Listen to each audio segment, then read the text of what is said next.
Greetings and felicitations. Hip hip hurrah, tally ho. Alright, we just watched this movie, George Pal classic from 1950, Destination Moon. What'd you think about it, Cutie Pie? I loved it. Wasn't this a great movie? Wow, this was really good. Now, here's the thing. When movies like this would come on Sunday afternoons when I was younger, I wasn't a fan of 50s and 60s sci-fi. It was too dialogue-driven for me. And quite a bit of them were like this, that were more science fiction, not alien or monsters of the week. I didn't appreciate it. Now, watching it as an adult and looking at a movie that's 70 years old, I truly become to appreciate what a classic this is. Yeah, I couldn't appreciate this kind of movie as a child because back then I was looking more for the aesthetics, for something that looks good. And when you can look at this movie and tell that it's old, it just, so to a child it doesn't look as good. But watching it now, because now we know, we appreciate vintage things now, and we can see how much went into it at the time it was made. Absolutely. So let's talk about the facts and the numbers. Directed by Irving Pitchell, produced by George Pal, the screenplay was by Robert Heinlein, and it was based on his novel from 1947, Rocket Ship Galileo. It starred John Archer, Warner Anderson, Tom Powers, and Dick Wesson. Music by Leith Stevens. Cinematography by Lionel Linden. There was animation in this movie by Walter Lantz of Woody Woodpecker fame.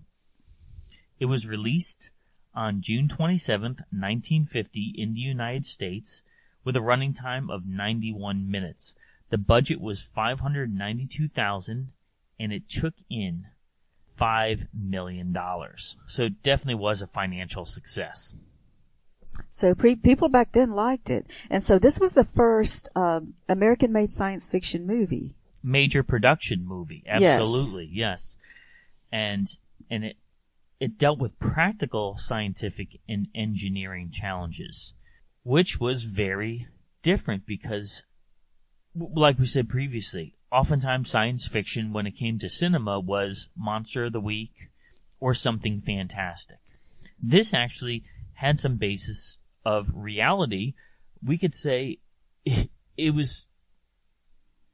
mirrored what would happen in the future on so many levels, dealing with private industry trying to finance to manufacture the first spacecraft to the moon, the issues of would the military get involved. We've seen over the years this happening, even that the first one to go up killed people. And it was the second one that was actually successful. So it kind of sort of paralleled what really happened in the 60s and later on. With the politics, with the space race, those type of things. And it also reminded me of a lot of movies that I've seen now with astronauts, such as Apollo 13, Gravity. Totally. The movies that were made after that, now I can see like some elements of this movie that they probably took and used in the other movies. Mm-hmm. And also because I'm, always reading a Star Trek book. So Dayton Ward's books, From History's Shadow and Elusive Salvation, both deal with Earth's history starting back in the 1950s, sometimes sooner, and the books go on into the 60s, 70s, 80s, talking about the space race and alien sightings on Earth. And I can see a lot of similarities too in those books, in this movie as well, about initial space travel and about how it was driven by politics. Oh, absolutely. And I think that is, this movie, as wordy as it is right what we need right now, because I don't want all the science fiction movies that I watch to be totally action-oriented. This was thought-provoking on a lot of levels. And this was written by Robert Heinlein, so he knows what he's doing. I mean, he's a real science fiction writer that had already been established. And he's dealing with the science that he knew at that time. Yes. But it was still science fiction. It was still futuristic, but it was also realistic, which is what he wanted. This is something we could do, which we eventually did do. Only 10 years or almost 19 years after this movie. Such as when they were propelling into space, their faces were stretching out. That's something that really happens when you accelerate. So yes. He was taking elements of real-world science and applying it to a movie.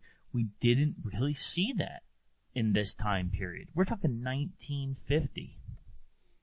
Yeah, it's amazing how much they got right, because you can tell it from the movies we saw later. And even doing things like having each man's spacesuit a different color, which they don't really do, but it was great for a movie effect. And also, to us, reminiscent of Star Trek, each person having their own color that represents something. But they actually said the reasoning behind it, which it made sense.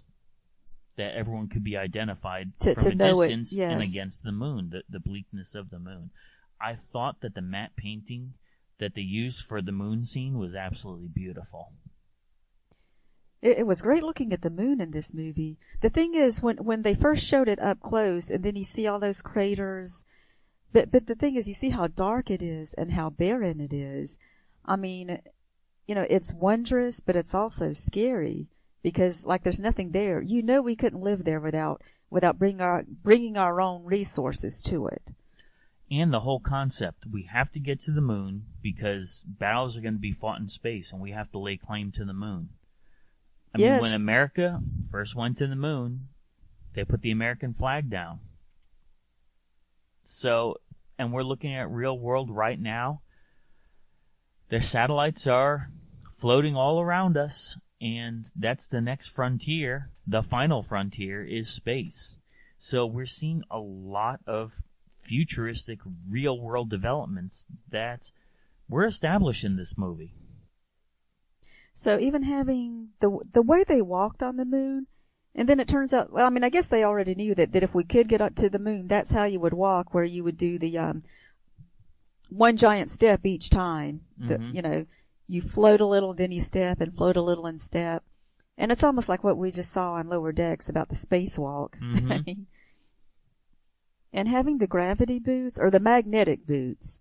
But I mean, I think they're the same thing on Star Trek as the gravity boots. Yes. So that you could stay upright in zero gravity.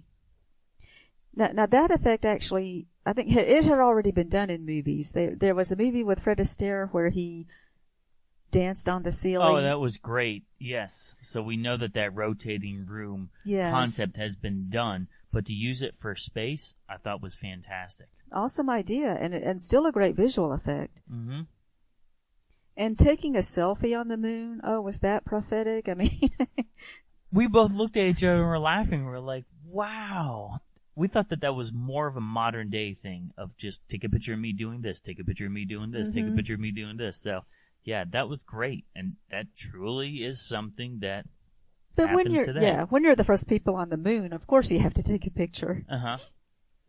And that Woody Woodpecker short that was in there was actually tweaked a little bit and was released to the public to help everyone understand the idea of the science that went behind going to the moon.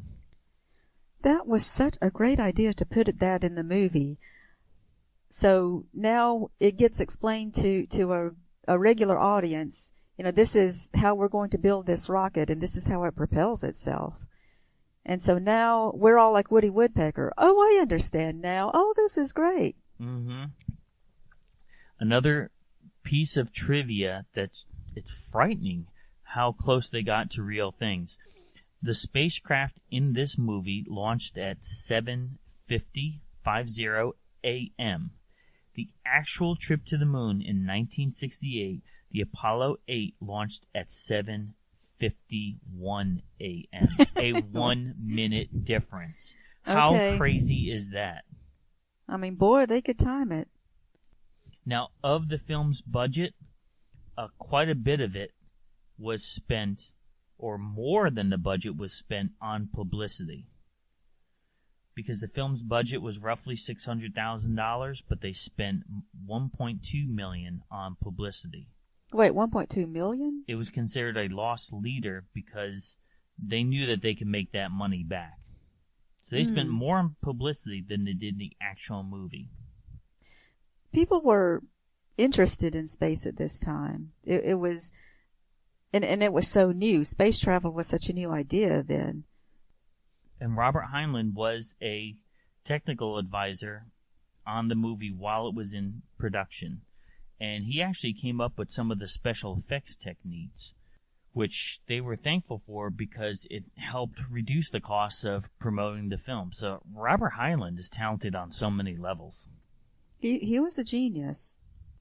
So overall, what was your impression of the movie? You know, one thing I was thinking when we were watching it, it kind of looks the way a fan film looks now. I mean, like a lower budget, but you figure like someone could make this movie now on a lower budget, and it would be kind of like that was. Yeah, but the story is the driving point. It is. I mean, well, yeah, but the visuals are really important to this movie, and they worked. Yes. But yes, the story about basically it was about hope for the future. Yes, we can make it to the moon. And sacrifice. All the men at the end of the film were willing to give their life for their teammates. That was such a great part of the movie. Yes, how they all cared about each other. These guys were friends. That was part of the build-up before they went to space. We saw how they all got along, and they all did like each other and liked working together on this project. And it does, like I said, remind me of other movies like Apollo 13, how they were so determined to bring the people back home. And I mean, little things like showing the what did he use? The oxygen tank to propel himself backwards, right? You have to, you spray it forwards and propel yourself backwards. And that was in the movie Gravity, where the woman had to, she used a fire extinguisher in space to propel herself. And so we can say this is the root of many science fiction and science fact. We'll separate science fact because we know that science fact was obviously motivated for this movie, but other science fiction movies down the road have borrowed themes from this movie and applied it. So, I mean, that right off the bat to me showing that this is a must-view for any sci-fi fan. It was a pioneering movie about pioneers in space.